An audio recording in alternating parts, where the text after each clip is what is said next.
Deciding which dividend investment to buy can feel a bit like trying to pick the next movie to watch. There are so many options.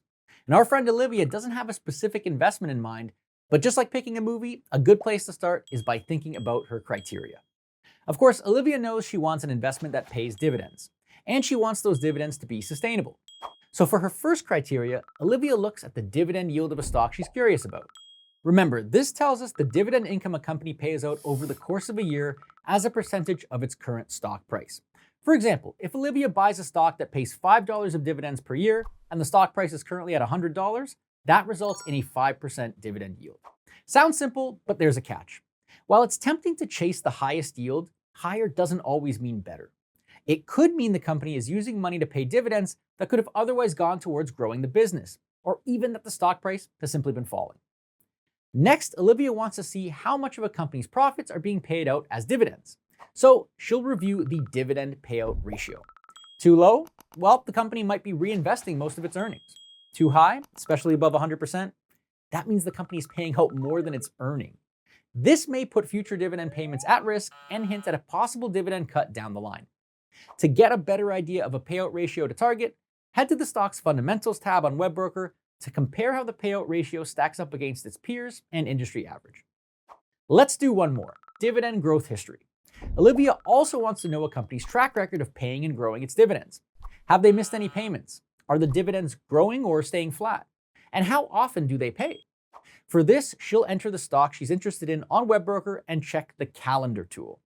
And if she wants to zero in on companies with strong dividend growth, she can also check out the S&P/TSX Canadian Dividend Aristocrats Index. These are companies that have increased their dividends every year for at least 5 years. Now, Olivia has some ideas of what she could be looking for in dividend stocks, and to help find investments with those traits, she heads over to the screener tool in WebBroker. Olivia is looking for a stock of a large Canadian company that provides at least 4% in dividend income with some growth potential for both the dividend and the company itself. In WebBroker, Olivia heads to the Research tab, clicks on Screeners, and chooses Screening. Next, she starts filtering. First, she starts by selecting Canada only.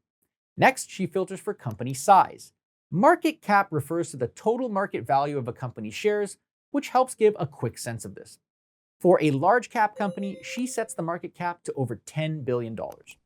For income, she sets the dividend yield to at least 4%, and for growth, she adds filters for both dividend growth rate and earnings growth rate with a 5-year average.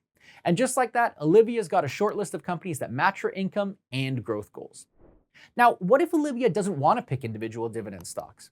In this case, she could still use the Screeners tool, but she could filter for dividend ETFs or mutual funds instead. For example, she could start by selecting mutual funds, then create custom screen. If she wants to include ETFs, she would just tick the Include ETFs in Screen Results box at the bottom. Then she could add filters like distribution yield, which is similar to dividend yield. And for fund category, she could pick Canadian dividend and income equity as an example. Once she finds a fund she likes, she can explore it using the Research tab to check out the fund's top holdings. Olivia might come across some investments that include preferred shares. These are a different class of stocks that typically offer higher and fixed income than common shares do. Preferred shares don't come with voting rights, but do get priority over common shareholders if a company ever goes bankrupt. Some mutual funds and ETFs may include preferred shares, and if Olivia wants, she can also invest in them directly. In summary, searching for dividend investments doesn't have to feel like endlessly scrolling for the next movie to watch. With specific criteria and screeners in mind, Olivia knows what she's looking for, and she's got the tools to find it.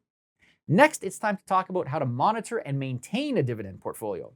Because building it is one thing, but maintaining it can make all the difference.